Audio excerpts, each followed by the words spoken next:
Welcome back, people. This is Don't Sleep on the Couch podcast. I'm your boy, Mr. Prez, and with me always, it's your boy Cash, aka Exec P, aka Cash Flow. We back at it, baby. What's going on, Prez? Hey, nothing, Mister. I don't know shit.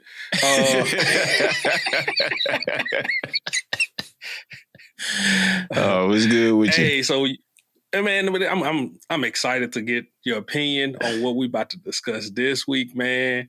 We're gonna see the hypocrisy on full display. Oh yeah, it's coming. Full display, it's coming. It's coming. The setbacks. And if y'all don't know what we talking about, we gonna get straight to it. We gonna cut through the pleasantries, Prez. But what are we here for?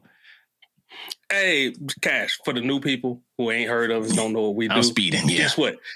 No. Guess what? they just gotta listen. This week. We ain't cutting them. We cutting it out. Hey, this is for the long time listeners. This for what everybody come for. This is mid-year review. We about to go over.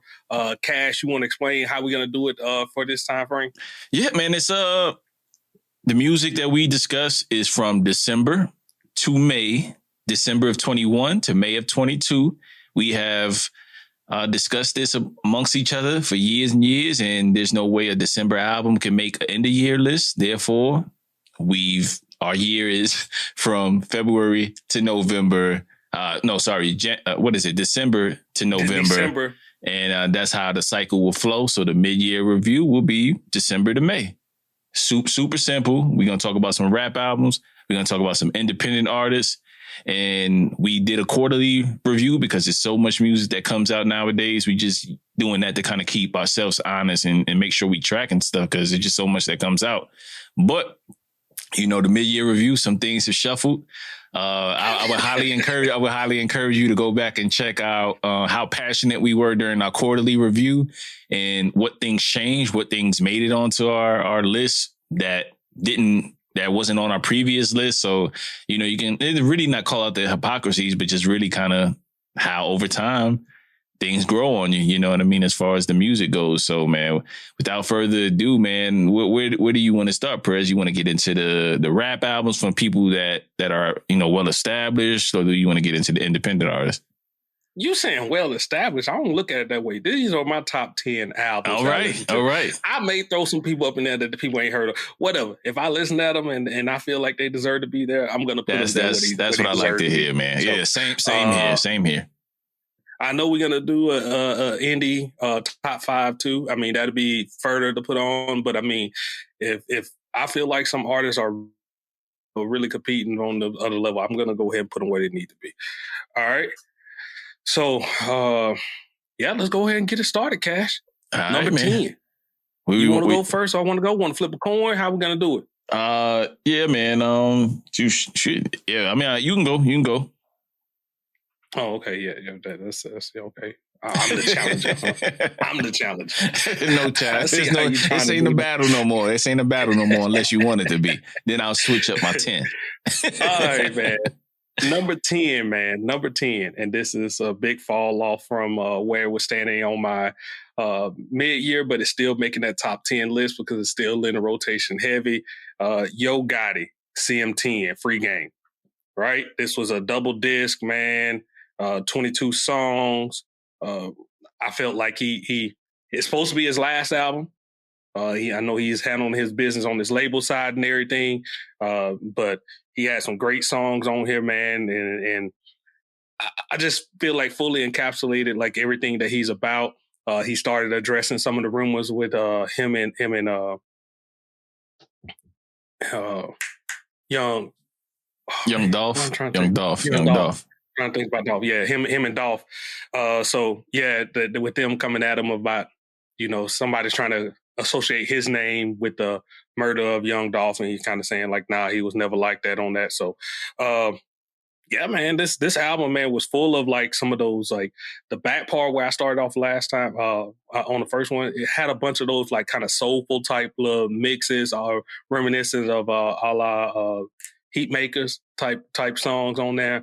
Really was feeling those, man. It was a nice little mix, bunch of storytelling on there, man. So yeah, I just felt everything about this album was good. Stayed in rotation on the throughout the year, I would say if I was leading you towards some songs, it would be Strapped in Calabasas, Palm Trees in Memphis, Giving Back, Forever Ballin', Crypto, For the Record, Last Run, Free Game, Rap Check. It's a lot of songs, man. He it kept your attention on this, man. Had some features on here, man. You had the feature with Kodak Black. Uh, you had yeah, Cash. Oh, that's kind of where I leave it, man. What's your thoughts on the Yo Gotti? Yo, I rock with that project a lot, man. He didn't make my list necessarily. Like I said, it's 22 songs, and I probably took like half of that album, and did kind of what you did with the Kendrick album. But that half that I took, and that half, it's more than half. It's probably like 14 joints that I have on there out of the 22. That's a, pretty 14 for 22 is a pretty damn good average when you really think about it at the end of the day. But I got to grade it on what it is, you know what I mean? And it's 22 songs. So I was about to, a few that I didn't like, but even those that I didn't really like or gravitate to, if I'm rocking out and I'm letting it ride, I'm not mad at those songs either. You know what I mean? There's like some songs that you could just let ride out. And I really enjoyed the album. It was in my decision list as I went through different albums. So this is, yeah, like you said, that soulful vibe. Like, I love that, man. There's heat makers with like a little bit of a southern bounce to it. And I think Gotti is just talking like how I would want rappers to talk at his age, like from his perspective and things that he's been through over the course. And he's always talked that cocaine talk, that drug talk, on a southern level. But I mean, it's a worldwide level to me. Like, he's just saying things that I could relate to at, I'm pretty sure we're about close in age, you know what I mean? So I rock with that perspective. He spoke on like how you kind of put people on to, putting Drake and all them, Nicki, I think he mentioned on there as well. Then you had to slide through Memphis, and you had to, I don't know who Gotti is in the city or anything like that, but like, just because people surpass you in terms of their popularity or their career, you can't forget where you still came through certain areas to where, you know what I mean? You saw certain people blow up, and it's good to see that. I could imagine that if I was Yo Gotti and, putting them in position to be great, and then they pay you back tenfold, when you get them on features and stuff like that. So it comes back around when you're a solid person. So, the stuff with Dolph, man, unfortunate that his name was put in that. I don't know, I don't really get into street shit because I don't know. I'm not in Memphis and stuff like that. So, rest in peace to Dolph. But like, I like how he said a lot without really saying anything on the project. And that was on Thinking Hours, and the song where he was like kind of mentioning, putting the people on, Drake and all them. That was Rap Check. And then I like Collect Calls on here too, man. Those when it got into the trap heavy type songs. It's one song on there that I just want to give you my love. I forgot that song.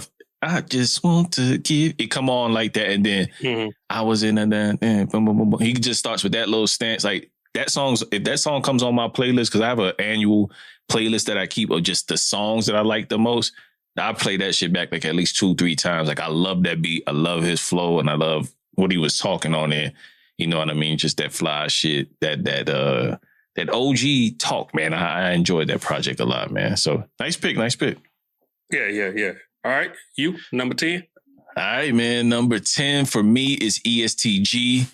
Bigger Than Life or Death Part 2. So this is the follow-up to his previous Bigger Than Life or Death. So, man, this guy has been all over anybody's project that somebody this year, he's been on their project, in some way, shape or form. He has a feature with somebody. I really enjoy this project a lot. Like I said, this is probably more so of a EP. It's about 7-8 songs. Let me pull it up so I can have the exact joint on there. All right, Lamborghini Gieske is the joint I'm talking about. So that's one of my favorite joints on there. That's an automatic playlist adder. He's talking his talk. Jump Out Gang. Like, there's a lot of gangster shit on here. Like, and I like the lyrical miracle spiritual joint just like the rest of y'all, but sometimes I got to get into my ignorant bag and play music at ignorant levels. And this is my shit right here. Misery Loves Company, OD. It's like I said, it's 8 joints, and all 8 joints bump. You know what I'm saying? So this dude is really putting on for for Louisville, man, like cats coming out of Louisville, Kentucky, just really doing it. Jack Harlow's another one that, really put out a successful commercial album. And, I like that that part of the country is getting is just due. You know what I'm saying? I like when different pockets show their little flavor and add their little mix to hip hop. So Bigger Than Life or Death Part 2 by ESTG, man. Like, and I debated on putting this one or the one with 42 Doug. Last one's left. Yeah, last one's left. I debated on that. I've been messing with that hard. I really rock with that one too, but I just got to go with what I played the most. And it's this project is so concise. Like, you'll run it back over and over and over again, man. It's like a quick 20-minute run to Walmart back, wherever, you know what I mean? Like, you'll be done with it, but you'll enjoy it too. So that's my number 10. All right. My number 9, Cash. 9 to me. Hey, I don't do it with this. Got 9 songs on it. We're going to go with Nas, Magic. This kind of fell down, but like, that's not to say that's anything speaking bad on the music. I felt like this project was well welcomed as a surprise of December. Just came out of nowhere, and Nas kind of did the DMX thing where he did King Disease, which was like in the end of the summer, and then came out a couple months later with the surprise on Magic. Everything on here, man, I felt like the 9 songs, very focused, good album, but the songs I was thinking gonna stand out to me, Speechless, Meet Joe Black, once that beat drop on that, like that shit goes. 4016 Building, where he that's the one, that's like the best song on that to me, the 4016 Building. And then you got Wave Gods featuring ASAP Rocky, DJ Premier, and then Dedication. And then like on 4016 Building, like where he dropped a little stuff like take my quotes, I'm here to give hope, start a company off one of my phrases, he's talking on that, like he understands where he's sitting in the game and stuff like this, and how he's giving knowledge. Well, Nas was always dropping knowledge, right? But I mean, like, even more so than regular on all this little stuff. This right here was just a gift. He just feeling good in music right now, and just want to create and continue to give back. You know what I mean? Not talking down on any of the artists and stuff like this. Understanding where the game at and finding his little role in it, and doing stuff like this, man. It was amazing. Why did this one slide for you? Because like I remember like the how we felt about it, like when it dropped, like it met the hype. The surprise met the hype. Met the, everything. It met all the criteria of a surprise drop. So why did it slide for you? Man, it was a lot of good music that came out in 2022. Yeah, and that's the problem. Quarterly, it was up high, but as more and more music dropped, and I think to his detriment, 9 songs. 9 songs to his detriment. Ooh, okay. So that's good. But I mean, like when I start putting everybody else on here, I think the next album that I'm going to speak on, because it's the only one that kind of came close, everybody else had 10 plus. Okay. First point out in hypocrisy in the whole episode, guys, ladies and gentlemen. The song length is the reason why Nas didn't get bumped up. One of the reasons. I'm just saying scenario, stuff that we've been talking about. That's like one of our hypocrisies. Oh man, these albums, they too long. Now it's only 9 songs. It's too short.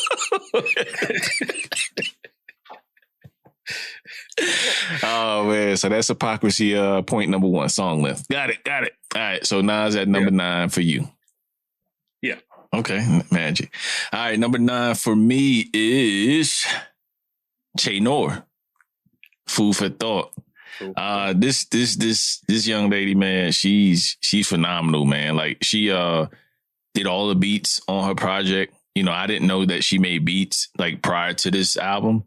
And, she's always rapped well and kind of had been able to put the bars together. But I was Apollo Brown was probably the other project of hers that I really started to gravitate to her music. And it was like, okay, this young lady can make songs. So next thing you know, she drops this. And, she's been talking about Food for Thought for a while. So it comes on.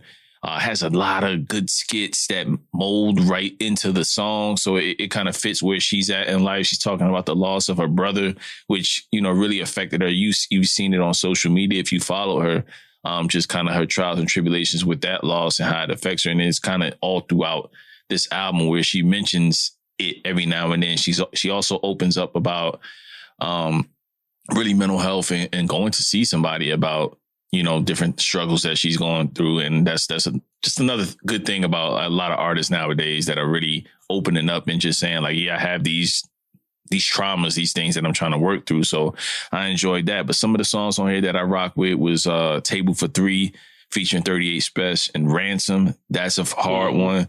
She got Ladies Brunch on here with Seb the Genius, Armani Caesar. So she kind of home team if you really know about Griselda and just, Conway and drum work and all and those guys and what they're doing. Then, of course, you have Gold Cutlery with Rome Streets. So those are the features that stand out to me on the project. But all in all, man, I listened to this from top to bottom. I never really skip anything on this. And that's really, it was clear and concise album, man. It wasn't too much. She didn't keep you too long on the songs that was just her. It was just 2 verses. She got in and out pretty quickly in this project. And I think you guys will all enjoy it if you go check out Che Noir's Food for Thought. So that's my number 9. All right. Number 8 for B Cash. Another hypocrisy moment. Kendrick, Mr. Morale and the Big Steppers. My revised version, though. I'm gonna let you get it off before I interrupt. Like we talked about it with the double disc, them don't always work out with everybody, So on that little point, I would say it kind of wouldn't fit. But he got too many good songs on this album that I couldn't just kind of pass it up. If y'all listen at the show, I created a revised version and I had 10 songs on there, made it like 36 minutes. Fire. Or like that right there, like when I play it, I don't want to skip anything. Like that's it right there. I understand everything else that he had going on and how it kind of fits in. But like the music that he has within that 10 songs at least, are just excellent. They're excellent songs. So those will be United in Grief, N95, Rich Interlude, which was Kodak Black, Rich Spirit, number 1, Rich Spirit, Purple Hearts, Count Me Out, Silent Hill, Savior, featuring that was Baby Keem, Savior, the Savior interlude, and then Savior, and then Mr. Morale. Okay, not a bad list at all. Not a bad list at all. So, yeah, man, I can't deny that. Like as I listen to it and like keep going back to it on that revised version that I create, that shit good, man. Like. But like the songs that we heard like once that kind of flow in the album, but like you don't really need to revisit them. You know what I mean? The argument song, I understand where it was going. Don't need to hear that. My playlist. What was the one where my auntie's a man now? Like, okay, I get that where that's coming to too, but I don't need to hear that constantly. Yeah, like songs like that, I kind of take it out. But once I got down to these 10 songs, I made my little playlist. I really enjoy these songs on there. So a couple skips on it. Well, it kind of floats to number 8. Said it's above Nas. When I played, Nas had 9 songs. If I gave it straight for sequencing and presented as is, Nas would probably be above this one. You know what I mean? But 10 songs, all likable on here. So that's why Kendrick landed above. Okay. All right. Not bad. All right, man.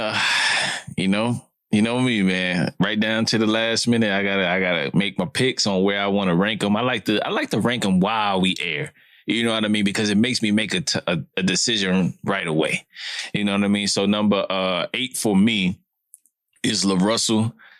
Just Incredible presents La Russell. That's the project. La Russell put out quite a few, if you want to consider them EPs or LPs. He's just putting out projects. Good Company is his independent label from Vallejo. So that's like a second home. That's where we met and where we came into doing things and stuff like that, as far as me and Prez and where we met out there in Cali, in Northern Cali, many, many, many moons ago. But with that said, man, this young man is dope, man. He's just simply dope. If you don't have him on social media, like the bars he's spitting is just like everyday shit, and that anybody can relate to. And the fact that he's so young doing it and doing it his own way, like he's pulling up in front of mom and pop record stores or just random spots in his city and other cities, and just really doing his thing and being really creative. Like I've saw him do different songs while, you know, he's driving in the back of a truck and he's just freestyling or performing the songs that he's putting out. But for this project in particular, Just Incredible presents La Russell, Dead Fish, that song, man, is just really dope. Like very, very witty bars on that joint. Been a Minute is the other one on there. And then All Purpose Flower is the other one that I like a lot on there. La Russell is definitely one to look out for. Whenever he puts out a studio debut album where it's super duper focused and you know, has like major backing behind it, y'all watch out. Don't get caught being on late. Like this is a put on of all put ons. Like I would say, like this kid is going to be something special in the future. And he had the charisma and the bars and the song structure to match it. So I can't say enough good things about him. He has several other projects that have dropped in the last year or two, 3, in fact. So go check that out. But in particular, Just Incredible presents La Russell. Check that out. So that's my number 8, y'all. All right, number seven for me, Cash. This was another surprise album that kind of just dropped out of nowhere. I wasn't expecting. I don't think it got too much promo, but I think once it was released, everybody kind of gravitated toward it. Was I Know Nego, which Nego was one producer, which was the designer behind like Bait and Nate and all this. And so it was a collaboration album that he got with all his industry contacts, a la like a DJ Khaled type album. But some of these songs on here, man, they're like, it's 11 songs, 33 minutes, and every one on there, you know, goes where I didn't even skip. Some of these people I'd never listened to, you know what I mean? And the beats and what they was doing and how he got them together all made me like listen to them all the way through. So you had the Lost and Found freestyle with A$AP Rocky and Tyler the Creator. That's how it comes on, and like, man, that's a gem in itself, you know. And got the beat that's behind it, and then what they're saying and how they're coming out, you know what I mean? So like the okay, you know, how that's going in the background. And then you got Area with A$AP Rocky. You had Punch Bowl, Pusha T in the Clips. That was the return Malice. When we first heard Malice again. And I was like, yo, what? I saw the track list and say Clips. I immediately went to that, and that song got in constant rotation immediately after I played that. You had Functional Addict with Pharrell and Gunna.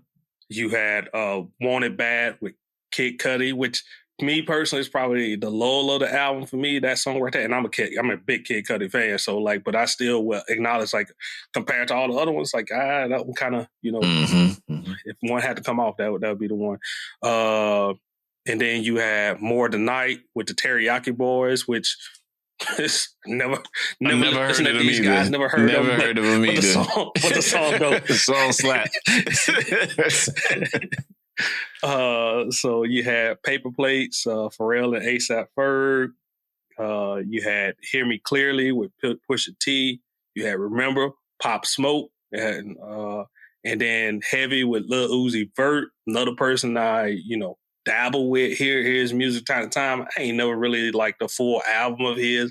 He's always adventurous with his raps and his songs and stuff to put together. And I don't always gravitate towards it. So, but in this context, it fit right on there. And then you had Come On, Let's Go with Tyler. So 11 songs on here, man. And it just plays once I put it on. And like, the vibe and how everything, like when I first heard this, just immediately get you upbeat, and then it kept it going throughout that whole little time frame. So it was just like, it was feeling like that perfect spring type music, you know what I mean? Getting ready, weather change and going back outside. So there you go. All right. Nice pick. I'm not so far. Damn, man. So far, I don't got no real debates. You know what I mean? They're your picks. You keep them where they keep them. For me, number seven, Ransom. No rest for the wicked, Prez. No rest for the wicked. Number 7, Ransom. Y'all know if this is y'all first time here on this podcast, y'all know the stands we are for Rand at this point. That 2020 run he went on restored our faith in Rand. Like, Rand been doing this, been spitting these bars, but just ever since then, no matter what he drops, whether you love it or whether you just, all right, this is cool, he still got some shit on these projects. But this No Rest for the Wicked, man. This one I was like, okay, this is another Rand joint as I'm going into it that he, kind of took his time to put out. And then, boy, did he deliver, man. Circumstances with the game, even though I went on record in my prior, quarterly review and saying this wasn't it for me. The beat is stellar. What Rand did on it is phenomenal. The game, we talked about the game last episode. If y'all go back to it and kind of talked about our disdain for some of the things that the game does on a record. We know he could rap, but sometimes he may taint the record. But with all that said, that was the lead single, and it kind of got me anticipating the project, and boy, did he deliver. Overnight Success, Rituals with 38 Special. Like, this is my second time mentioning 38 Special. He's gotten so much better to me lyrically over the course of the last couple years. Man, I can't wait for his next full length, but outside of the production. What's the other one? I believe it's Redemption. Redemption is one that kind of has that All I Need beat from Jay-Z's Blueprint on there. Yep. And that's what really gravitated me to that. That's because that's like one of my favorite beats off the Blueprint. But I know Rand knows that too. You know what I mean? He ain't no slouch. So he came with it on that beat and tore that shit to shreds. Like, just bar after bar after bar of just talking to you. It's that same shit reminiscent of what we talk about, or what I talk about, how the Locks raised me off of just some of the wisdom in the bars and the witty bars. You ain't got to, take them to the Gucci store, show them the loafs, shit like that. Just small little things to where they would say, to where you kind of would get what they were saying. So Rand does that a lot on there, man. The Gambler, Beautiful Grave Sites, where they kind of I would say like a revise one of JR's earlier works that he's on there as well, and Black Chakra. So a lot of fire on there. Like, I can pretty much name to you all everything on here. And Nicholas Craven, he did his thing on this project as well, man. He got some fire, man. Like, he becoming one of my favorite producers, like, of 2022 on the low. Like, he ain't got no one project with one person, I don't think. But when he does show up, man, he does his thing, man. He does his thing. So he's one of my favorite producers as well. So y'all go check out No Rest for the Wicked by Ransom. That's my number 7 pick, man. Prayers back over to you. Man, you left out Imperial Glaciers featuring Willie the Kid, man. I really like that song on that. Yeah, like, that's why sometimes I don't be wanting to be like, okay, I'll be always, by the time I get to like 5 tracks, I'll be like, all right, I'm overdoing it. But yeah, Imperial Glaciers is another one, man. And this isn't a long album from Ransom either.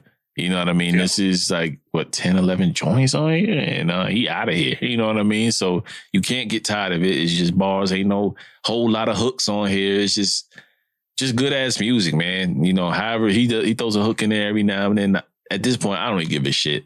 I just want to hear the bars. I just want to hear Rand speak on the beat, and I'm good with that. Like, I don't need anything him to rap a certain way for me to enjoy his music at this point.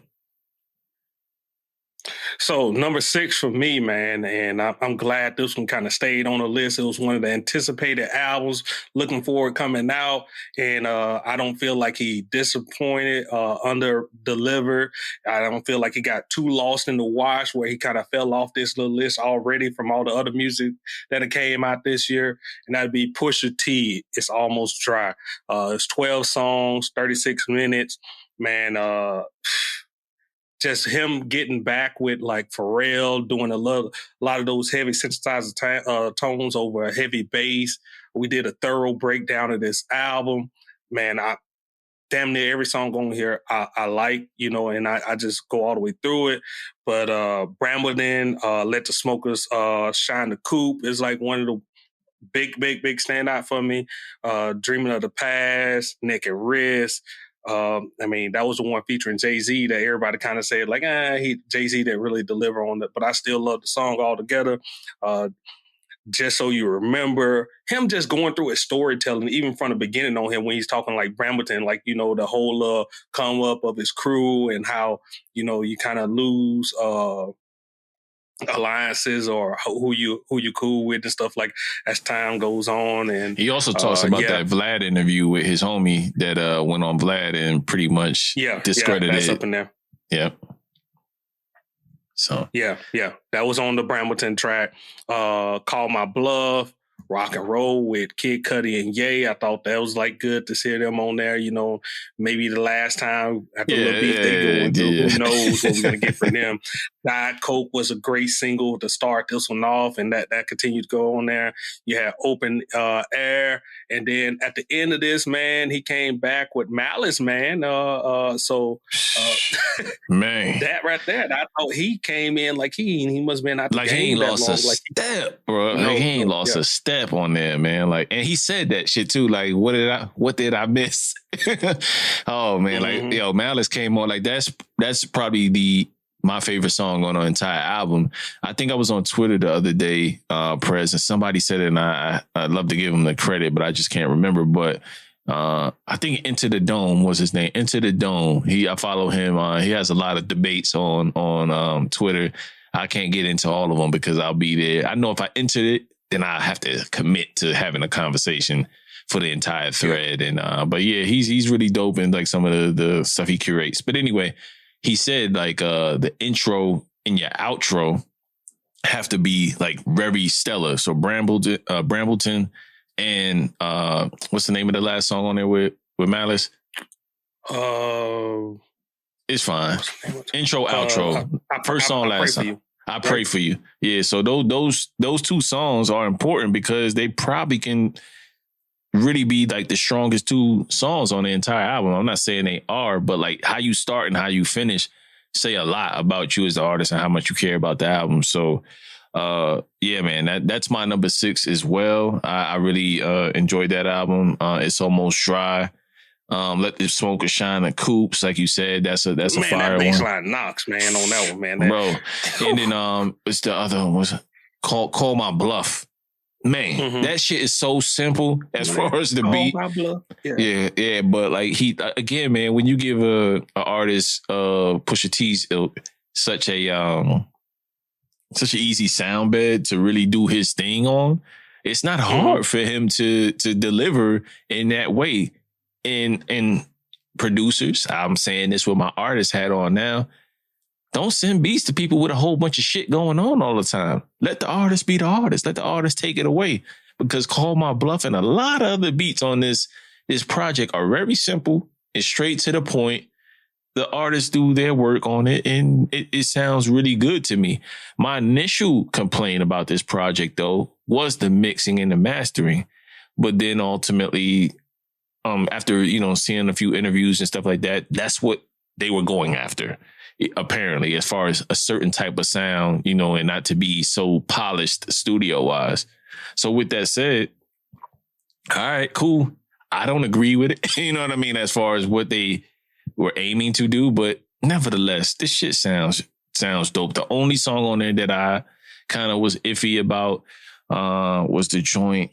Damn, it's with the young two dudes on there, and I didn't write it down. Whereas it's he got like is it a Lil Uzi Vert? Yeah. Lil Uzi Vert one. I like those features. Lil Uzi Vert and another singer dude that he's been on a lot of stuff, and I just can't remember his name right now. But I typically enjoy Vert when he comes on certain songs. Like I like Uzi Vert when he was with Tyler, the Creator, when Tyler, on his last joint. Like he came in and gave a different jolt of energy. But that song for me was like in a mix with all three of them. It's more so mixed for Uzi, but not necessarily for Push. So if I had one song where I was like, you know what I mean? But overall, there's no skips on here if I'm keeping it a buck. And I like every last one of them in terms of just letting it play straight through. So that's like maybe the second, third project I've mentioned today that was that it could play straight through. So that's important. That's important for me to be in my top 10 list as well. So, yeah. So that's number 6 for me. All right, then, man. I'm glad we was on at least one of the albums we was on the same page with. uh, Next up for me, number 5. I know you're not gonna be on the same page with me on this one. You probably don't even must know this, but I'd have mentioned it quite a bit over the past month. You keep asking me what I'm listening to, and I keep telling you back on that, like that Miles Monday, superheroes don't exist, man. So for all my lo-fi fiends, like this right here is it, man. Like I in that category of rap, man, like this one kind of did it for me. Came out December 10th. It's 11 songs, 34 minutes long. Right off the jump with Mother Nature and Horizon, man, he grabs you. Don't let go. The rest of the whole album. It's gonna have some of your little smoker songs. Gonna have like but he's skillful, man, and it shows throughout this album. Great with his beat selection. Never meet your heroes. You can kind of get the theme that he's gonna do and kind of what he's kind of rapping about. So he intertwines like some of the like regular superheroes in with some of his things that he's trying to get off, but he's basically talking about it in his life. You know what I mean? So Young King featuring Mick Jenkins. You had Better Way, Shenanigans, Save Yourself. One Day Never Comes. I thought that was a great one. Say What, and he, like you said, in the beginning and the end, I think that Mother Nature and Far to Time. So Mother Nature that starts it off and Far to Time at the end. Good way to wrap it up on this. So if you haven't went and gave Miles Monday a listen, definitely, I highly suggest you download this album, give it a great listen, especially, like I said, if you're into those lo-fi type beats and stuff like this. It's a great chill album. I kind of have this saying, like anytime I'm sitting back, like reading, doing whatever, it's probably like it's on majority of the time. Like I'm at least playing it 2 or 3 times a day, like in the background somewhere, or you know, it may be my morning ride to work in the morning and stuff. Something to just like kind of make sure I still stay, even though I'm getting my coffee and hyping up, still stay mellowed out a little bit, you know. I can dig it. I can dig it. Yeah. Yeah, I got that. I still got it on my playlist. You've been talking about it since December. I'm gonna give him a listen to maybe he cracks an independent artist list. Like if you feel this strong about him, where you put him in your top 10 list. Top this 10, isn't your indie list. This is your top 10 list. I gotta take notice. I had to take notice. He was in your quarterly, so I had to take notice here and really see what this guy is about, man. I like the lo-fi beat and the mellowed out thing too. I too, like you, like to have music for different parts of the day. Like I'm a nerd, like super duper nerd about this shit. Like I don't want nothing too out the gate unless like I wake up on that type of time or I'm going to the gym in the morning, but I may need some mellowed out raps, you know, stuff like Elzai, shit like that that'll get you to work. You know what I'm saying? In a relatively good mood. But number 5 for me, thinking positive, trying to be positive and not be like, why the hell I got to go ahead and meet with these motherfucking people.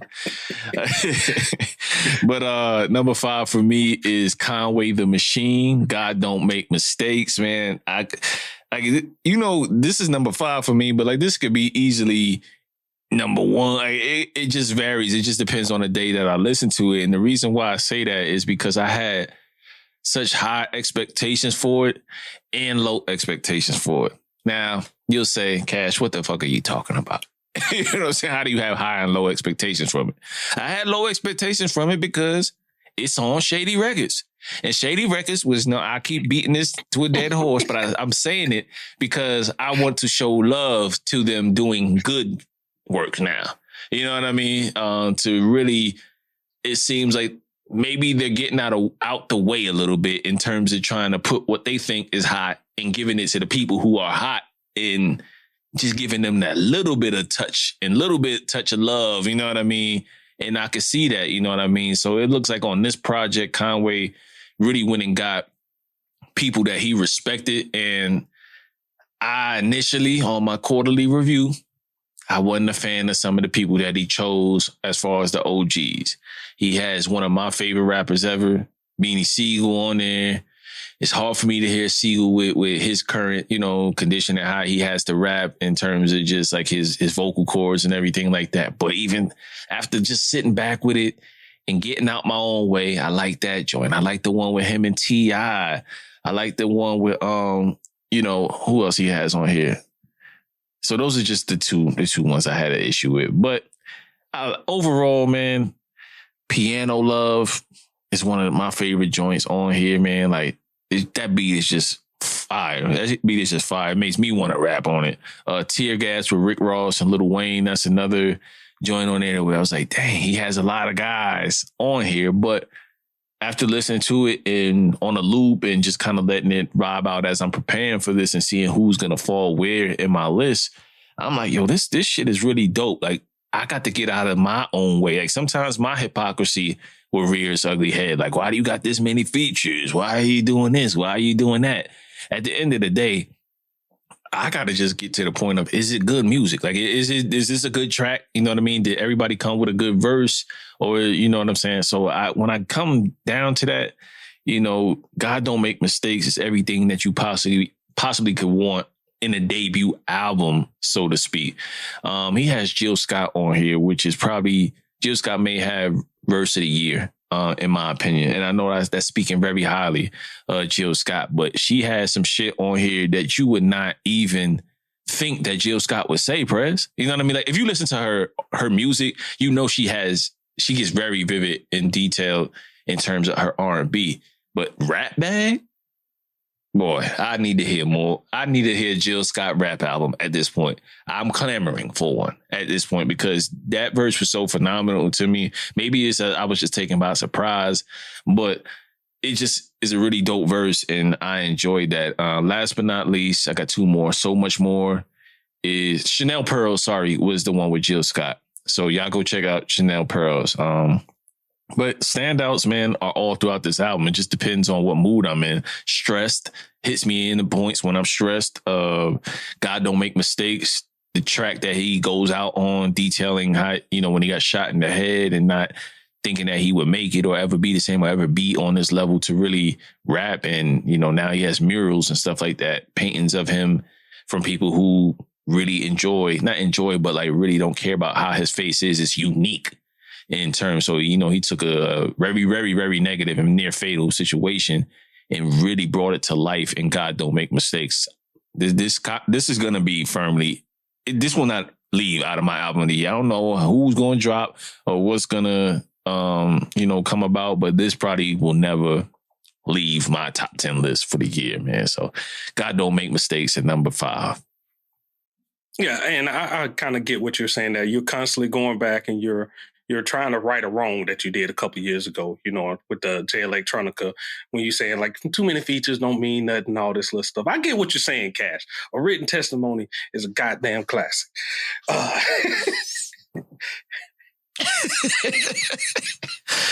Oh boy. He'll try it every chance he gets, y'all. He'll try it every chance he gets, but no, I won't. He won't knock me off my square. Not today. Number 4. Not today, Jesus. All right, Cash. Leave me at number 4. Number 4 for me would be Lil Durk, 7220. Oh shit! The hip hop purists gonna kill you for this Durk. I mean, I don't understand why, but hey, man, you know, so far, you know, it's been lyricists, and yeah, people venture to say Durk's not a lyricist. Man, I would say calm down. I would say he's doing, he be rapping. It's good music. It's good music. It's good music. He's rapping. He sings songs with it. He goes into it. I mean, like, you can be a purist all you want to. Michael Jordan got beat on some nights. It happens. Like, he ain't the best every damn time. You know what I mean? Like, same thing with whoever, in any situation. Like, you know, you probably say like, who's MVP, or like, is that the top person that you would say in the league right now?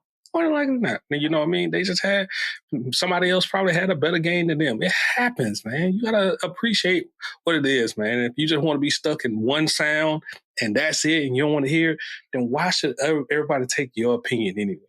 You're not open to everything. You know what I mean? So why should your opinion matter, except for if it was just on that specific topic, not entire rap, but on these underground, You get what I'm saying? Yeah. I, like, you know, sometimes we get to the point where I think we got to be able to admit that we listen to, not we, but just as a rap community, we got to stop shitting on certain types of pockets of rap, because I know a lot of people when they be out and about on vacation or just hitting the bar or something like that, they enjoy the Lil Durks of the world, but they will never say it. You know what I'm saying? And that'd be kind of crazy to me because when we have like certain type of hip hop discussions, like you'll keep out those guys, but I feel like not rap. I'll say rap discussions because hip hop and rap totally different things. But this is the day and age where this is Dirk's time, man. And I think he dropped a fire project to begin with, and he also did the deluxe version good. Man, like, but hey, we gotta stick to it. I can't talk about the deluxe right now. Deluxe. But, go ahead. Finish like you were saying on your last one, like you pretty sure Conway is gonna stay on your list. I'm pretty sure Dirk gonna stay on mine because he kind of solidified it. We're coming out of with redoing a deluxe to me. You know what I mean? Actually doing it correctly. He added value. That could have been a whole nother album, but that ain't what we're here to talk about. We're here to talk about the album as it was delivered, which was like 17 songs, 18 songs on Reloaded. He came out the same week. He added one more song on there. Kind of staggered the intro. He had another song on there. I think it was called Computer something on the intro. But the intro really started from, right? And then you had Head Tap. Then you had Aha, where he opens up on Aha because he's about to sit here and rap about King Von and how people say he's kind of being back office, not really standing up for his boy and stuff like this. So he addresses all that. But before he even starts off, he said, everything I'm saying in this motherfucker is all props. So I love those who have listened. Yeah. I like how he be doing that. Just fans listening. You ain't about to catch him with no Rico or nothing, all this other little stuff. You ain't about to catch him off his lyrics. That's what I'm saying. You ain't about to lock him up over his lyrics. He let you know right off that. Like, and then he also did that on the deluxe. Remember, that's how he started off. This whole deluxe is all cap. So, hey man, I like how listen, man. The hip hop police is real, man. They'll lock somebody up. I won't even say hip hop police. I just say music police, man. If they nab a established artist, man, just know that if they can, if they can nail you to the wall, man, they definitely will, man. So I'm with Dirk on that shit, man. I'm definitely. I like it's just creative to lead off that way, man, and say everything I'm saying is fictitious. Yeah. Oh man, but yeah, he had shoot out at my crib. Had a song No Interviews where it's like kind of paranoia dirt that we're going to hear a couple of times throughout the album, even on the deluxe stuff that comes out. But he was like, told a bad bitch, I can't be seen with you. She got to Uber eat her Denny's. You know what I mean? Just like stuff like that. He was just saying, just like with his paranoia. It gets even worse on the deluxe, you know, when he started talking about his kids, which is, yeah. And then we had Petty 2 featuring Future. Really like that song. Future say cut off my partner because he thought trapping wasn't a hobby. Really like that line that kind of caught me off guard right there. Just like you had Barbarian, had What Happened to Virgil featuring Gunna. You had Grow Up / Keep It on the Speaker, which this was the one that when I addressed, like he did the country type vibe on this, right? On the second part of it, Keep It on the Speaker, which was kind of a welcome surprise on this. Then you had Smoking and Thinking. You had Block List. That was the song that you liked on the album Get earlier. Me up that block list. Differences featuring Summer Walker. You had Federal Nightmares, where you say delete my iCloud if I think they really own me though. And then he came full circle with that with the country and actually got a country artist to actually help him out on the track and got Broadway Girls. So that's how he closed out the album. Thought it was great all the way through. Majority of the songs, you know, like I mess with. I just went through the whole little list on there, all the ones that did. Like I said, and then to my surprise, just last week, he added 13 songs on here that adds more value to this album. Makes it long as hell, but it's a good album. Yeah, if I'm going to the gym and I'm just letting it rock out, or if I'm just got a day where the random week where not a whole lot of new music comes out and I still want to, you know, I'll throw on a deluxe, and specifically this one in particular when it's that good. Or it's just a long ass album that I haven't it's hard to get through those long albums. You know what I mean? Not for lack of quality. Sometimes it's just for lack of time. Like, who has time to sit with the hour and 20, 30 minute worth of music? You know what I mean? Outside of not having anything else to do, or if you have that time to play video games, you know what I mean? Like, it just depends on what you're doing. But more often than not, I don't have a solid hour and a half straight for music most of the time, unless I'm on a road trip or something like that. So this some good shit, man. That's 3 albums in a row. Like Lil Durk got me like super tuned in, man, and got me liking this music. So it's this one, The Voice and the Hero, and The Voice that came out last year. So yeah. All right, man. Now down to the tough decisions. Number 4 for me, we gonna go with Kendrick Lamar, Mr. Morale and the Big Steppers. So you got some explaining to do. Listen, man. Like I said, as I go into this, man, hey, man, I'm all for being wrong. I'm all for being wrong, or just, recanting my statements. Like, listen, man, if I listen to this shit from start to finish, even with the songs that are not going to have me coming back to it. Prez mentioned those songs earlier in the podcast, the argument song and just some of the more heavy material on here. But I feel like if I take away from the album, it dilutes the importance of the album, what he's saying. You know what I mean? And I cannot discard that body of work and be like other people on this podcast and just shrink it to what it's not. I got a greater album on how it's delivered. Now, with that said, the album is still dope as hell. So many layers. He got bops on here. He has introspective shit on here. I often say, like, damn, I don't really know Kendrick like that, but this is the album where he opened up a lot more than he's ever opened up about his personal life and things that he's been through. He give you little Easter egg hunts and stuff like that on previous albums, you know what I mean? And even Good Kid, Mad City, that's I get it, he's talking about his life, but I'm just saying, like, really exposing some of the things that are not necessary. It's easy to talk about your childhood and stuff like that and certain things like that. And he'll dibble and dabble in that every album.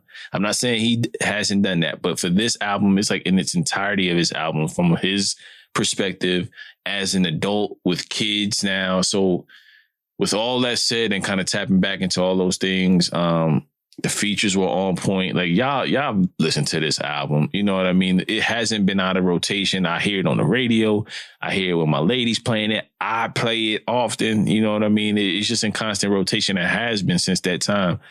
Do I listen to all of the heavy songs all the time? No. I joke on Prez, but I don't listen to all the heavy songs all the time. But it's still, without that, like, it's still very solid, despite the heavy songs kind of, being them songs that you may not be in the mood to hear at the time, but they're fucking phenomenal at the end of the day. So I can't hate on K-Dot at all. I think that he made the album he wanted to make, and I can't wait till I see this project in concert, because we know, me and you know, Prez, when we see him in concert, he puts on a hell of a performance. You know what I mean? So I may come back at the end of the year and bump it up a little bit more based off the hype off of performance that I'm probably going to go to whenever he comes around to my area here in VA. So who knows? I may get gassed up and he may win me over. For your eyes only.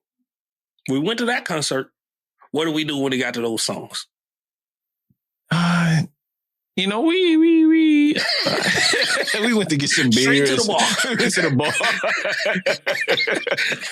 We went to the bar. So smoke, whatever it is that we did back in that time. Yeah, we was like 2 words. I'm gone. So, you can say our favorites are allowed to take missteps. You know what I mean? Yeah. Jay with Kingdom Come, Nas with Streets Disciple. It happens. Jordan played for the Wizards. People forget about that shit. Yeah, it happens. They can have a misstep, not tarnish the image. This is no For Your Eyes Only now. Don't disrespect Mr. Morale and the Big Steppers. This is not on that level. This is not on that level. So when I say that, that's not even much like I'm saying that as the misstep, right?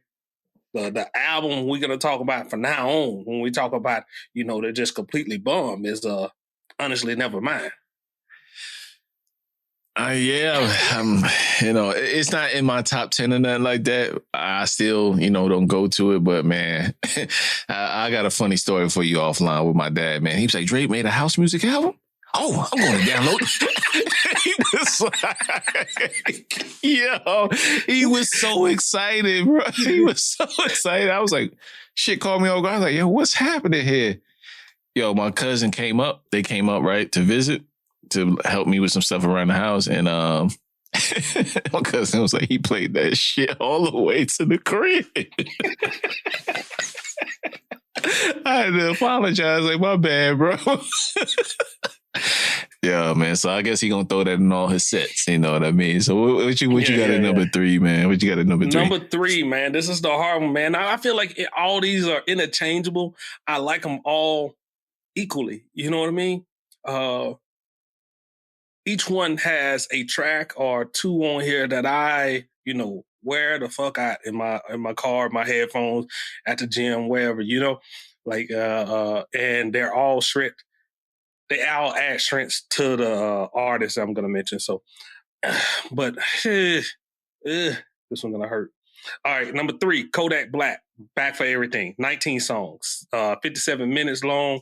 Man, as we start to learn, a lot of people have appreciation for a lot of your artists. Your favorite artists have appreciation for Kodak and how he is and what he brings to the table on there. So I think he further cemented himself with this album right here. I'm like, Cash to tell you, man, I've been a Kodak fan for years. I go back and listen to his album. It's like times where I'm just like for a week straight, number Kodak. So it's just, but this one, man, Let Me Know, tell his story, his regrets, and, outlook towards the future. Back for Everything, where he said, like, start off Buddha bless his beat, and I really do believe that he did on that one. Like this one, that back, like the beat on that and how he carried it was because I fell in love with hitting licks, you know what I mean? That whole chorus that going on there. So then you have Smackers. He comes back to that whole hitting licks and, hitting houses like several times throughout this album. So frequent topic that he's going to continue to hit on here. On Everything. He got a line up in there where I just like laugh every time I hear it. I know I'm ugly. I'm an ugly ass little nigga, but I look better than you, just honestly, when it comes out on the track and everything, how it comes on there. So then you had Purple Stamp. You had Sink My Ship. 4 red bitches on me at the same. You know what I mean? So yeah, that one right there. Usain Boo. I feel like that's a great summer song. Sugar and Sticking in. When it comes at the end, that tail end of it, yeah. Vulnerable, Free Cool. Got Elite Division, produced by Zaytoven. Thought that was great. You had Hidden Houses, one of my favorite tracks on here. Like, I mean, that one just probably shouldn't even go there, but like every Friday I'm getting off work, bam, play that, my Hidden Houses song. So you got Take You Back featuring Lil Durk, Super Gremlin, which been everywhere, all over the radio. Sleeping on sofas, creeping in houses like roaches, some lines that he dropped up in there. So you got I Wish and Love and War. So, name the whole album, man. You love that. You love this album. I love this album. Like, it's only several songs on here that I like, I skipped that one. But it's majority, I really like this album. I think even though everybody tried to imitate a version of it, I think Kodak has a stamp and like in a unique sound that's all in his own, and it adds to any song that he does, and it kind of even he talks about it when and Let Me Know, you know what I mean, how he didn't get Artist of the Year that first year, the Rookie of the Year when he got it for his rookie year, but he was like, it's all good because Cardi B, he still made money off of that. So how that goes, he like also spoke about his jail time coming out, and just, seeing on TV, how everybody else like living it up and like how he had to do, but wasn't going to change him kind of deal. So, it's just throughout, man. It's like So last year, after he got out, he dropped a couple mixtapes or a couple like EPs and stuff like that, and it was hit and miss on a couple of those songs. So I was kind of a little worried, like when Kodak actually came with this album. I was like, is this going to be one that I actually do like, or is it going to be more of like what was that, Happy Birthday Kodak, which I didn't really like majority of that. I liked a couple songs, but that was it.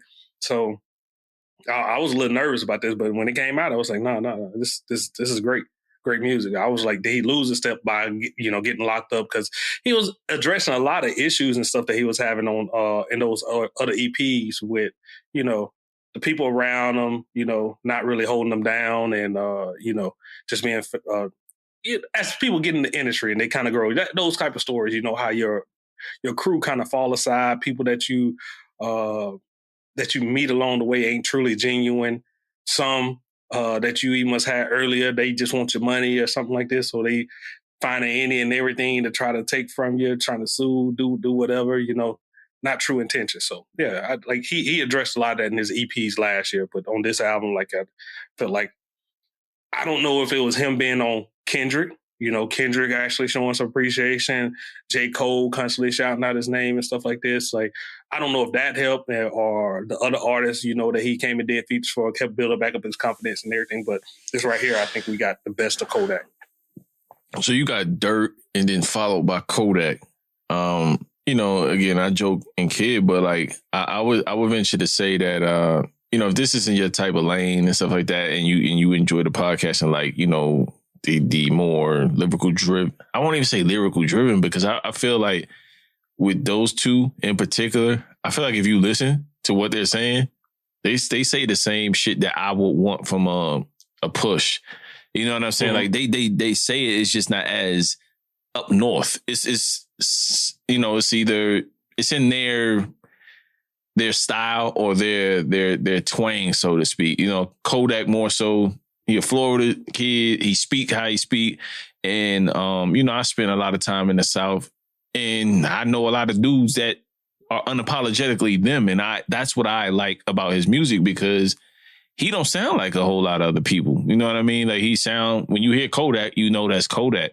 And I think that, not biting. And if you go off the old school rules of just being originality, having to play some type of factor in what you do and why you're giving the props you're giving, he's gotten way better as a rapper. Dirk as well. Like they actually be saying some good shit. Like, if you really sit down and listen and just not call it mumble rap or be that guy or gal to discard it because it's not it doesn't sound like the ransom of the worlds and shit like that. I just think different strokes for different folks, but you can't say that they don't rap well on these projects, because they're doing the production and the rapping and giving you something catchy that you can gravitate to. You know what I mean? Some guys struggle with that. Like, we don't say shit about the artists that are lyrical driven that struggle with hooks, that struggle with making a song. Like, it's great to rap throughout the whole and not make hooks. You know what I'm saying? It's cool. That's fine.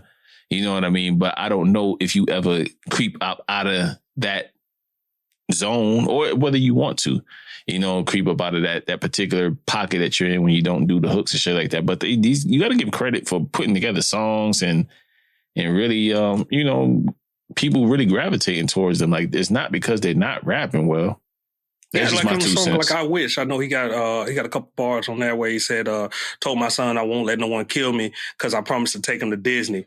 It's a must. I clutch the semi, show in the O, but my hotel is in Kissimmee. You know what I mean? How he kind of puts that together, rapping about like rapping out that whole Disney line up into the area as well, the O and the Kissimmee.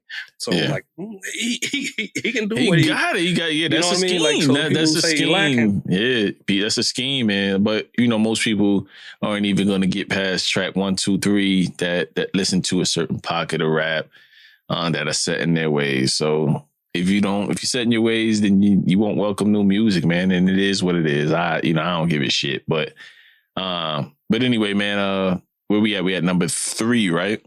Yeah, number 3 for you. Number 3 for me is Nas's Magic. Again, when I listen to that album, I revisit it very often. Probably not within the last month or two because I've been moving and stuff like that and kind of getting resituated. And we've been keeping up with more current works. But probably in this last week or two, when I've kind of settled down a little bit and not as much stuff to do, and we knew we was going to do this and we set a date for it, I'm listening to it and it felt like the first time I was listening to it all again.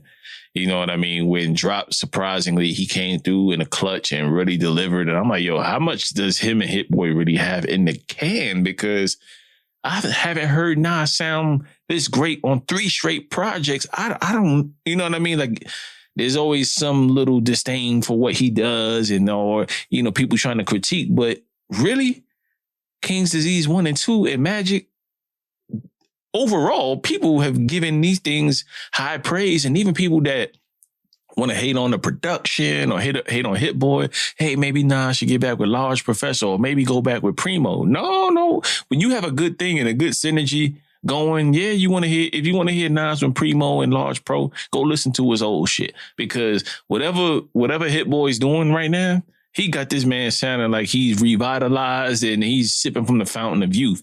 Even the flows on Speechless, I'm telling you, like it is, like those type of things, the way he just doing shit that aliens do when we talking about the elites of the elites, you know. So Magic is up there for me. Speechless, dedicated. I dedicated my life, like, you know what I'm saying? Like you can relate to that, whether you rap to or whether you dedicated your life to anything. Like, you know, he's making relatable songs. You know what I'm saying? Also, the Wave God shit, like you mentioned, Whip Premier cuts on there. You know what I mean? ASAP Rocky came in there and floated on that shit. You know what I'm saying? Who knew those two would have sounded to get that great together? But, you know, I know he's had not Fabio Foreign, ASAP Ferg on a prior project as well. So like he sounds really good with some of the generation or two, you know, after him. And also Ugly, you know, is another song on there that I repeat over and over and over again. Like this whole project gets no skips at all from me. A lot of game. You mentioned some of your favorite tracks on there to where he's talking about investing or just different ways to kind of to think about where you put your money on it. And of course, everybody's heard about his investments in that portfolio and stuff like that. You know, and he waited till later on in life to really get his shit together. If you've really followed Nas's career, but the fact that he's kind of flip this leaf and really, you know, doing it and really talking about it in a way to where it's like easily palatable for you to rock out to it, no matter who you are. That's the magic in this whole project, man. So that's my number 3. All right, man. Number two for me, all right, man. Getting down to it, man. Getting down to it. Number 2. Benny the Butcher. Tana Talk 4. Yes, sir. That's my number 2 too. So we can have a back and forth combo. We can have a back and forth combo now. We can have a back and forth. I'm telling you, this may be my number 2 album, but I'll be damned if this ain't my number 1 song of the year. Rap. Yeah, that's my favorite song. Johnny P. Caddy. I done wore this track the fuck out. Like, I don't think nobody else like topping this right here. Versus 1 and 2 of the year. You think it would be old for me now? I feel like an old 90s DJ. Like I'm playing this shit every hour on top of the hour. Like, oh man, like it's like Funk Master Flex Night. Funk Master Flex Night. Rewind that shit right back. Cluminati. You know how I used to start the songs on the freestyles and then go right back. That's how I do. You know what I mean? Like I go right back to the top, man.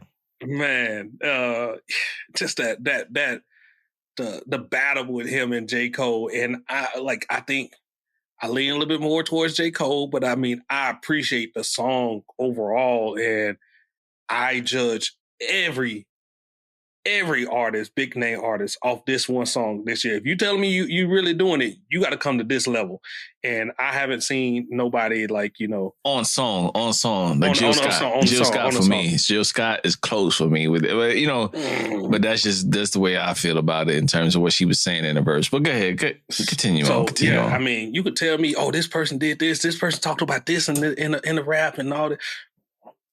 But does it flow like this over here? And it's like, nah. when that song comes on, man, all the way to the end. So okay, then you got Back 2 Times featuring Stove God Cooks. I came back. Stove God. I can't wait for that album too, by the way. But yeah, this was then you had Weekend in the Paris featuring Bodie James. We had talked about this when we reviewed the album. Man, that's really, a dope one. You know, gave us that. Open us up a little bit more to Bodie James. We listened to his album, but then really gained the appreciation for him after this song and everything. Like sometimes those certain features you can have on there, you know, really like, okay. And I think, and then, speaking of Bodie James, he came out with the Real Bad Man. He had him doing some production. That thing was good too. You had Tyson versus Ali featuring Conway and the Machine. So that was a little back and forth with them. Man, just them going back and forth. And they brought up the situation within Griselda several times in several songs on here. You know how it was, and like I think on Johnny P's Caddy, he says like, "What did I bring to Griselda? Validity." You know what I mean? Yeah. When he's saying that he added his little part. So, and then Conway? When he said like, tried to pick you off, and that's really a moving screen. When he said like, when Conway was addressing like the Benny situation in Houston. Yeah. On Tyson versus Ali. And then the part that I caught, tell B Dot I said F his list. I love that part. Maybe they always talk shit about it, but he's been off B Dot's list for like the last 2 random lists that B Dot does the same exact thing that we do, in terms of lists. This is list season, so I'm sure you'll hear that, but I like that he addressed it in a playful way. You know what I mean? I'm pretty sure he really means that. Fuck his list. You know what I mean? Because he feels like he's better than a lot of people on that list. Like B-Dot had Wayne on there still, and I was like, come on, man. Bro. You know what I mean? So whatever, it is what it is. But back to this Tana Talk 4, man. What Uncle Bun featuring 38 Special. Again, third time mentioning 38 Special on here, man. So y'all go back and check out his discography, man. He got some heat. And then you got 10 more Crack Commandments. I want to open up on that song right there too. Okay. On the Uncle Bun, he has like a little part where he's talking about I sold dope to a pregnant woman. And then he said, but I'm not a caseworker, something along those lines. I got the exact part right there. But then he goes on to explain, like, yeah, you feel bad for her, but then his situation was kind of fucked up. You don't know the full story around, like, why he's doing this. Like, hey, he's been in these fucked up situations as well. So who's right? Still, you know what I mean? Like, just still extremely bad, yeah. But he gave you 2 fucked up situations and saying like, okay, what's you're just leaving it to you to decide on what your moral compass is. You know what I mean? And I like when artists do that. You know what I mean? And he's getting to that level to where he's able to paint pictures and really kind of dial in on. I'm giving you the yin and the yang. Now you choose. You know what I mean? Whatever you think about me, what you think about me, but this is why. So it's 2 sides to a story. So I like when artists do that and just leave it up in the air and not really get overly preachy about why they did what they did. You know what I mean? He was like, I'm trying to think how he opened it up. He's like, I'm not a caseworker. That's not a reason I sold this shit. Yeah. That's how you said it. But then you had, like you're saying, 10 Crack Commandments. We know how we can go back and forth as it goes on, man. It's like, okay, maybe I can understand like where Cash coming from, but I still think like what he's saying, the lyrics and stuff that he added into it up in there, it got some value to it. Like that got value. I get where you coming on for the beat, after like hearing it for the past couple months. I'm like, okay.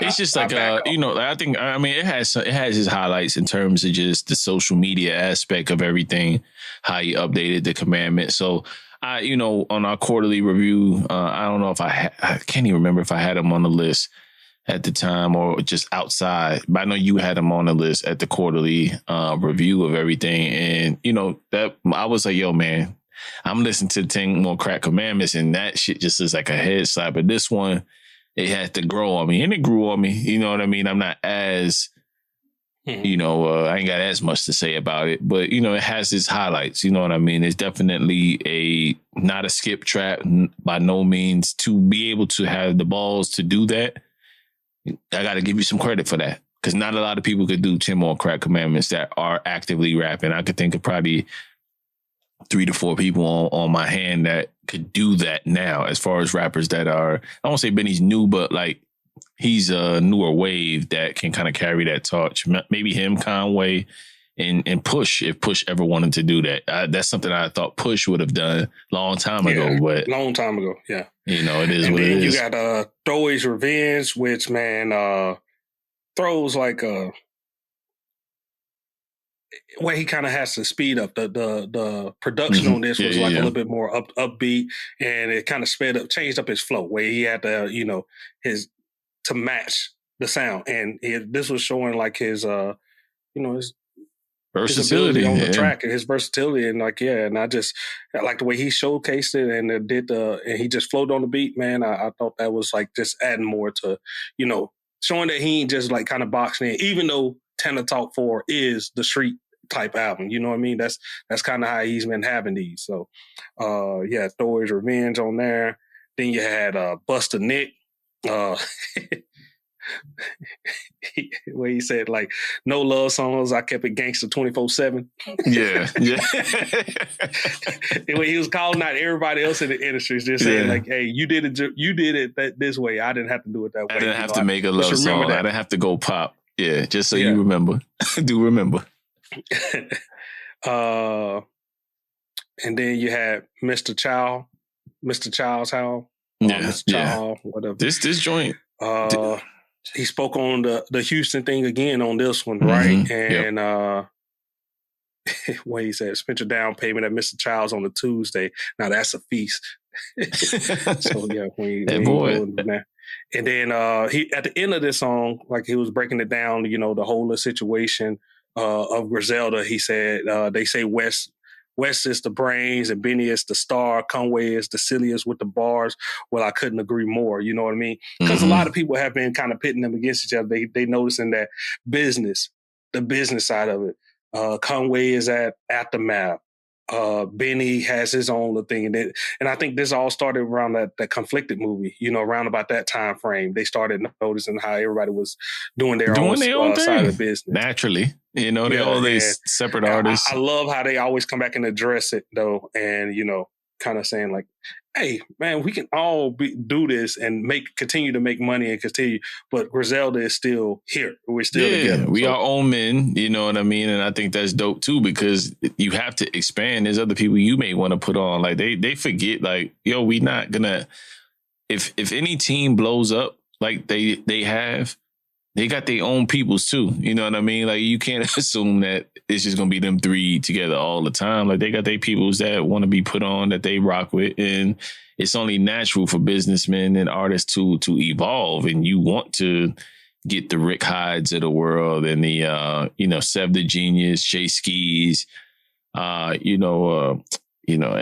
just a whole host of other, Stove God Cooks, I believe, is rocking with them now. So, it's just like 38 Special. They've always been, kind of tight as far as just always doing music together. So I really don't care who's the best out of Griselda. They all do something that I enjoy. Well, I like every last one of them for different reasons. So really no comparison to me. But, I get it. That's what we do in the rap shit. We compare.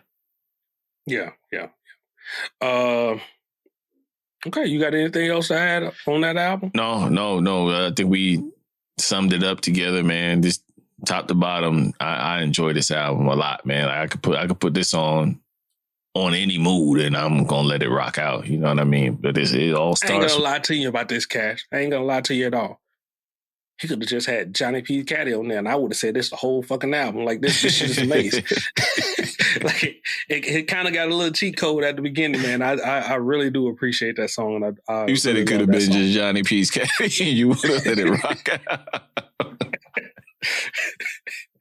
Hey, listen, man. Like, it's that cold. It is that cold, man. So I'm not even mad at you at that assessment, bro. To be honest with you, man. But stand by real quick, Prez. Stand by real quick. I'm having a little bit of technical difficulties. Yeah, man, I think that kind of wraps up everything on Benny, man. We really do appreciate the album. Really love, how it pushed everything. I like that he kind of ventured out with the 10 commandments, bold, added very to bold, it. very bold. Yeah. And man, I think it's good. I mean, people initially went there, and I just remember the initial reaction was like, well, it's the internet anyway, man. It's everybody's gonna have a bad take or something like that. It seems like, can't really appreciate. But Tana Talk was supposed to be the street music. It wasn't, if you was coming there expecting like what was the one he did with Hit Boy or whatever, like it wasn't gonna happen. Yeah, where it had a more balanced feel to it. Like this, if you listen to if you expecting something else from Tana Talk than what you got, then that's your fault as a listener. Yeah. So number one, man. All right, how about you go with your number one? I want to hear your number one first. Let's hear your number one. Why you want to hear my number one first? I'll go. I'll happily go. Let me scroll to my man Vince Staples, man. Vince Staples with the number one. Ramona Park broke my heart. People, I can't get enough of this. I can't get enough of this project, man. Vince is in his bag. Like I think people sleep on Vince because he just puts out music, then he goes away. Then he comes back. Next thing you know, he has a commercial on the NBA Finals. And then the personality and everything, and then the raps when it matches, man. Like that's just like the perfect mix, man. So Ramona broke my heart, man. Free the homies, man. That's my jam. Like my wife has gotten, like I've gotten on her nerves with that song. Like I play that shit all the time, man. And I don't know about y'all. And when y'all listen to music or music on the West Coast that has that bounce, you know what I mean? I'm an East Coast dude doing through, and I spent some time on the West Coast, man. But man, some of this music on here, man, I have no gang affiliations, but I can't lie, y'all. In private, I might be sea walking.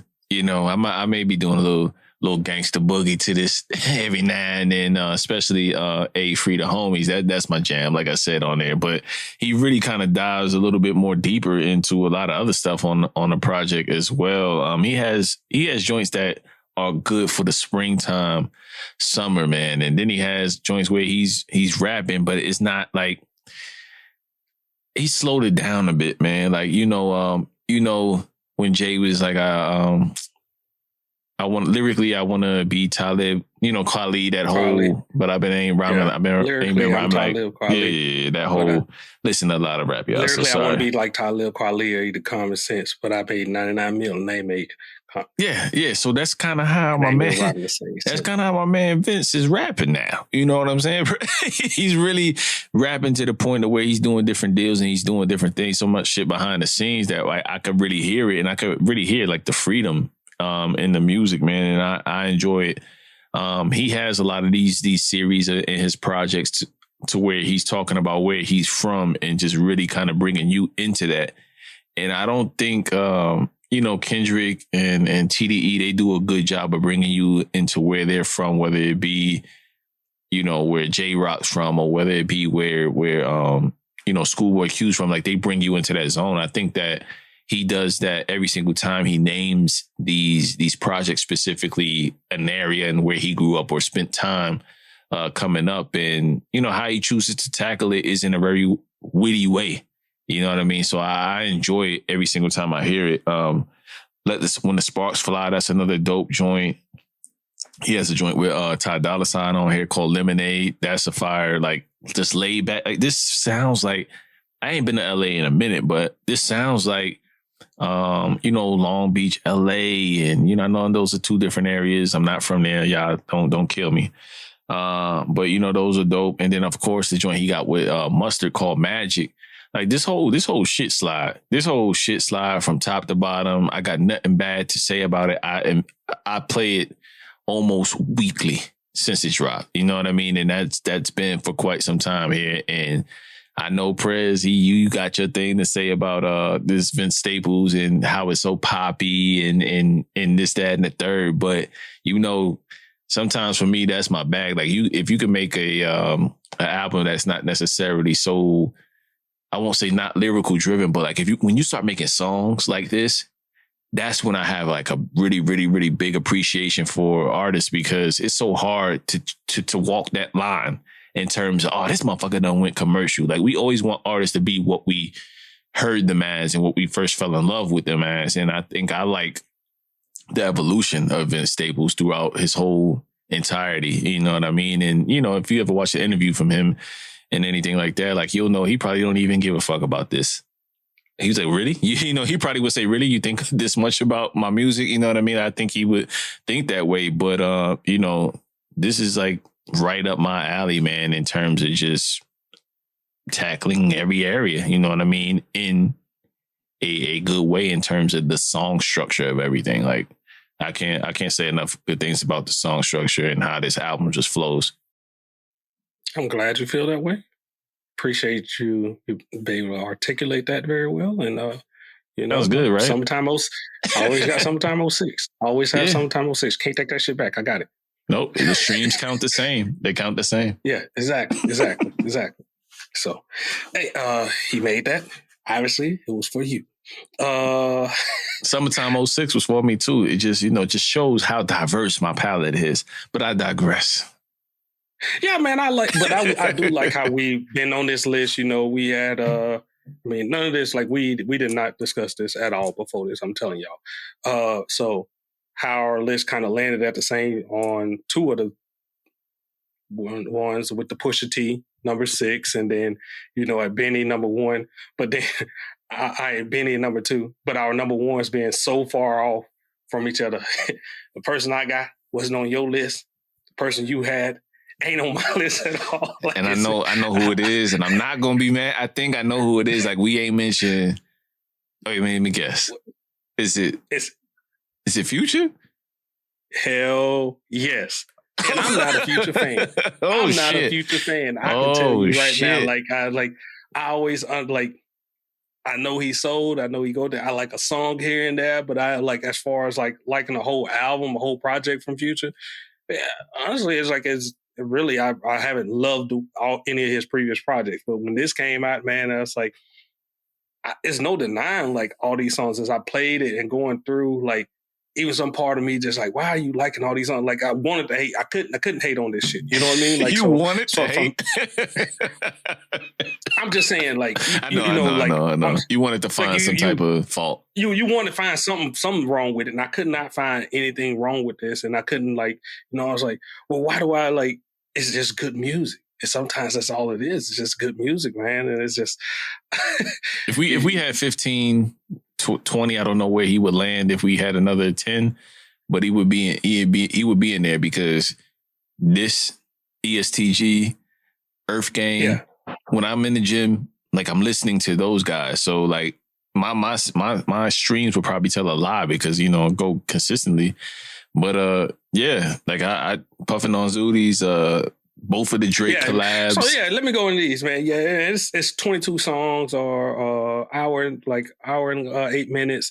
So for 7:12 p.m., he just comes on there with that nice little sound, and, you know, holds that throughout. I'm That Nigga, Keep It Burning, featuring Kanye West.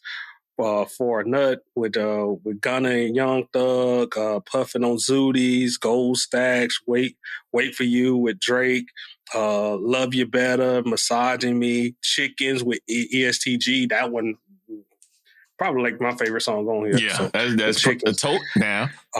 And what I said earlier about that ESTG, you see him showing up here as well. Like, I can't wait for his next album. But go ahead. My bad. And then Voodoo with Kodak, and, you know, it's just that's if I'm directing you to something, those would be the ones I'm kind of directing you to. But I'm telling you, throughout this, like, I rarely hit a skip. 22 songs. You know what we done previously said about long albums, but I think people are starting to figure it out. They're curating it a lot better, Cash. Yeah, they're taking their time. They're taking their time with it, man. Because, again, like you said, you know, we didn't mention Chris Brown and that like that, but just like even in the R&B space, like, these guys are coming with it. You know what I mean? And you could literally, I think it's conditioning me to just like, okay, if it's 31 songs, I'm not expecting 31 songs to be a masterpiece. I'm just thinking like, yo, if majority of this shit slap, then that's a feat in itself. Like to be able to keep my attention for that. And whether I start listening to it at the crib while I'm cleaning, doing whatever I'm doing, and then I take it to the gym and I listen to the rest of it. If the shit ride throughout the whole time, I gotta come back and say, you know what? That long album shit I was saying, it can be done. It can be done. It's just not gonna be. I mean, I just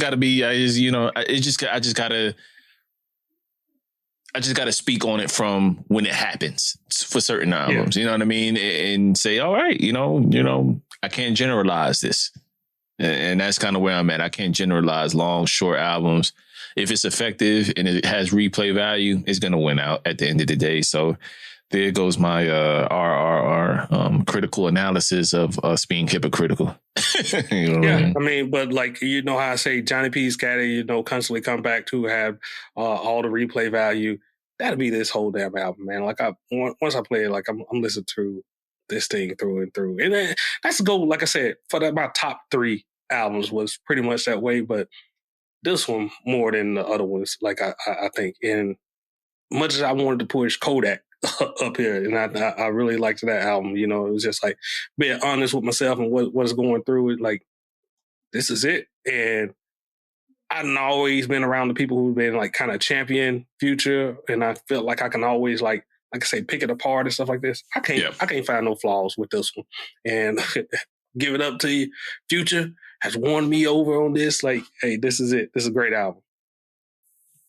I like it a lot too, man. It just didn't make my 10, but I thought we was gonna have more arguments and debates here, but I don't. You know, I say as number 1, that is a surprising one to you. As much as I thought Kodak would have been your number 1 or Dirt, or maybe the Mall's Monday. I thought you would have went crazy and went with Mall's Monday as number 1, and I would have been like, what? You know, that one, I would have been like, yo, I know you've been talking about this album, but you ain't been talking about it like that. You know what I mean? Mm-hmm. So, but yeah, man, I think these, 2 lists that we had some of the same artists on there, 2, 3, 4, maybe 5, half the list the same, but the other half is a little bit different. Do you attribute your more of your Southern influence on this last year to you being back in the States and actually being out and about? Oh, yes. Because for a while there, I thought that was balancing us out, because, I won't say I'm heavily East Coast influenced anymore over time, but of course that's where I'm naturally going to gravitate to. So I'm like, damn, why is Prez liking all the same shit I like? You know what I'm saying? Like, he normally going to come with some random off the wall. I think it's Cash, truthfully, I think it's because like where we was at, like we go up there and I'm doing the things that they do in New York. I feel like, it's hot down here. We come inside when it rains a little bit and stuff like that, but we out majority of the damn time. We out in the back. So like all these little songs that sounds like good in the house and stuff like this, where I was in Germany, we cold wet all the fucking time. So like hoodie season. Yeah. You always got that little attitude with you. Yeah, because it's cold as shit when you step out the crib. So I think you kind of gravitate towards that sound a little bit more, but then like, nah, man, I'm out. Shorts. That's a good time, man. Put on some good. Why are you so upset? Why are you talking about the struggle? Why are you talking about the struggle, dog? God damn, like it's that tough. I know you had to pitch dimes and nicks. I mean, god damn, I'm tired of hearing about this shit. I know what you're talking about, man. Like now that I'm back in the States and, I get to, I'm riding around and doing like, just because I've been gone for a while, you know what I mean? I'm not trying to ride to like hard shit in the summertime where everybody's out and about, the sundress is out and about, the booties is jiggling. I'm married, but I got eyes. You know what I mean? I'm having a good time. I'm meeting up with some of my old homies. You know what I'm saying? We at different bars and shit like that. Like, I'm not trying to hear certain people in that environment. And it's giving me more appreciation for the guys that do make that type of music, because that type of music is definitely necessary, as well as the music that that's at my core. of what I like. You know what I mean? In terms of just the bars and so. So as you were saying, like the diversity we kind of had on the structure, I gave you a little insight into like how I was doing it. I had a super long list of albums, everybody. Like I knew what I listened to, but I gave everything a fair shake again. I was like, I've been locked in for the past 2 weeks, listening to all these albums again. And if something kind of snuck in, I let it snuck in. But I truly evaluated off like, giving everything a good solid listen again. Where would it really fall? How is it standing up to all these other ones? And and that's part where I had to be a little honest with myself too. Like you're saying, like I listened to Kodak a lot, and I was like, you thought that was gonna be like my number one, but I'm saying if I'm listening to it and I'm listening at this, and I'm like, nah, man, this album really is a little bit better. Do you have some of the people that were? I mean, I guess we can just go off the top of our head. I mean, you ain't got to go by your list unless you have your list prepared. Who's on the outside looking in? You know what I mean? What are the? We always do this. You know what I mean? Who's on the outside? I know for sure. Earth Gang, Ghetto Guys, yes, and I know how I reviewed it, and I said, but like that album has grown on me a little bit. Man, the Corday, man, like I really had high hopes for Corday and stuff like this, man. But it's just been so much good music that it came out. But I felt like when his came in February, it was great too. And when I go back and listen to it, it's just like, man, it's good. But compared to the other ones, it's just not. I can't. I be trying to cheat it. You know what I mean? Yeah, so, Earth Gang. I think the Dreamville one for me is one that was tough to leave the Dreamville out. One. That one was tough. I forget the RJ Payne album, but it has like Nino Brown on the cover. That was one of the ones that I was considering. It was like, yeah, man, like he just does a freaking great job painting those pictures and just being very creative. As to if Nino Brown would have survived. So if y'all into that, yeah, I think Cocaine could talk 7. If Cocaine could talk 7, yeah. So that's one that I left off in terms of just albums. 2 Chainz. I know you said you didn't like the 2 Chainz. Don't sell itself. But I really like the 2 Chainz. The Vlad TV, the last little song on there, like I said, I think that's kind of how he took him out of his trap and actually went into the more East Coast type of sound with it and got that. So I really like that one. Man, it's a lot, man. It was a lot of music. I'm gonna go find this text I sent you when I was like saying like, here go all the albums. It was a lot. Yeah, while you doing that, I'll probably say another one, 2 that are not guilty pleasure listens, as if I don't want nobody to know I listen to them, but just every time I listen to them, I'm upbeat. I'm enjoying what they're doing. It's Fabio Foreign's Bible. That's another one. Wiz Khalifa, Smoke DZA, and Big Crit came out with a project called Full Court Press. I enjoyed that a lot. Like there's like four songs on there that like I done wore out. You know what I mean? On that. So when I sent this to Cash, it was called, I said, the hardest mid-year list to narrow ever. Had Dirt, Kodak, Miles Monday, Future, Benny, Earth Gang, Fife, Crit, RJ Payne, 2 Chainz, Yo Gotti, Corday, Dreamville, Kendrick, Pusha T, I Know Nigo, Vince Staples, Fabio, 42 Doug, and ESTG. And one more I wanted to add for me, Elzai, that one for me, Zeitgeist, with Georgia and Muldrow on the production. So that was one that I really, really still enjoy. But those, I probably got 15. I don't know if I quite have a 20 piece. If I had to make a 20 piece, but I know I got a solid 15 to where I can be like, yo, you can go check these out if you haven't gotten to them. So those are my honorable mentions of just some of the joints that, that just didn't make the cut when it kind of comes to making just 10.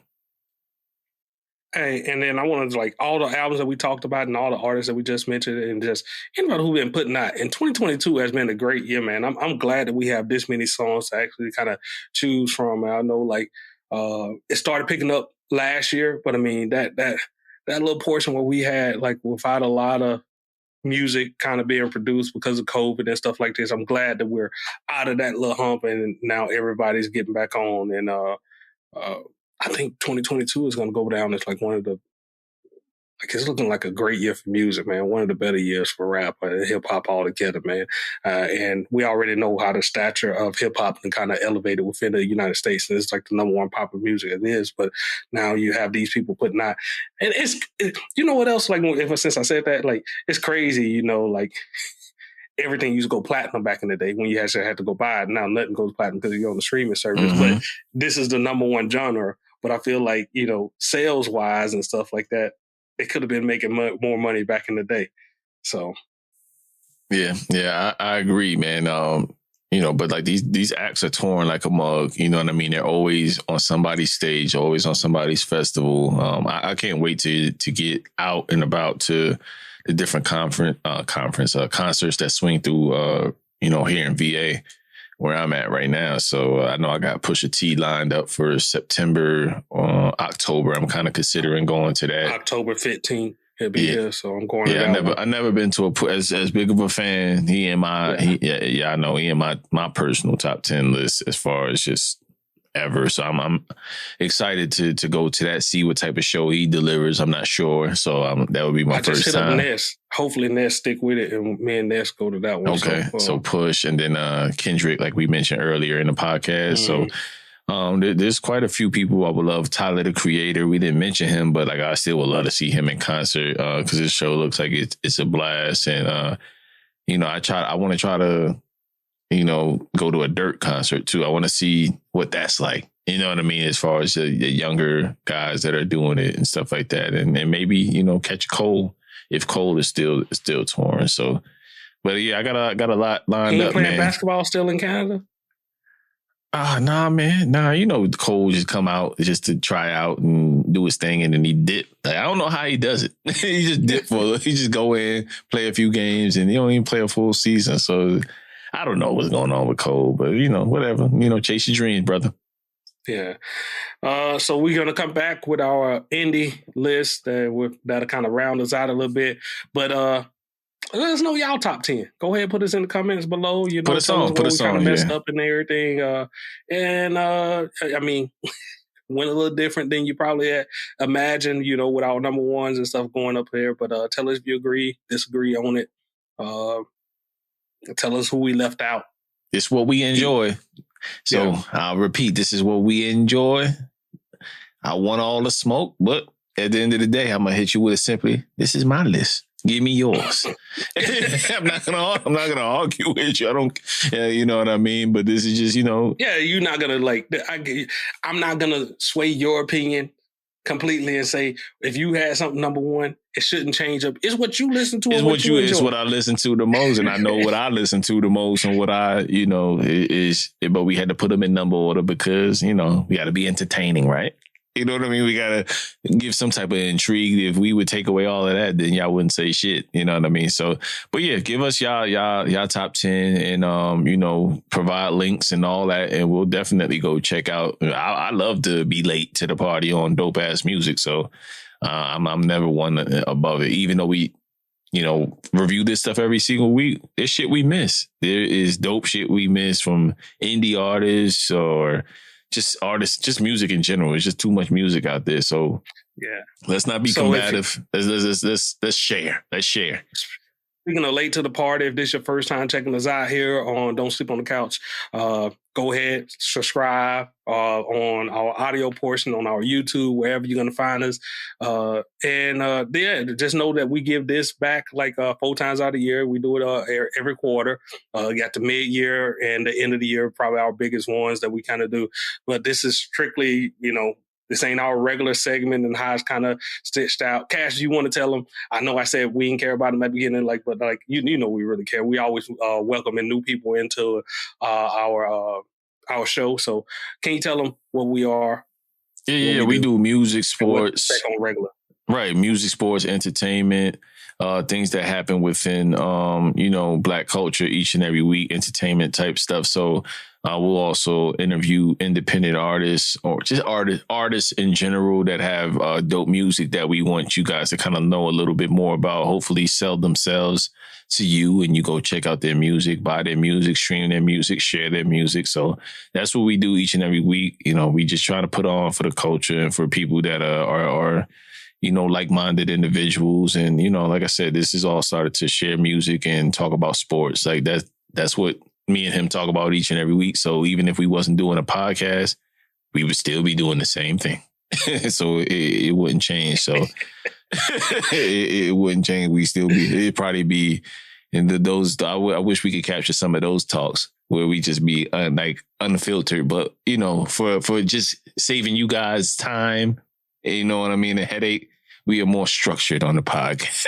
So that's a little bit about us, man. Y'all go like, share, subscribe. That's the biggest thing that you guys can do. And last but not least, shout out to our Patreon folks. There's too many to name. So we appreciate each and every one of you guys. If you're interested in rocking with our Patreon, it's www.patreon.com/DSC_podcast.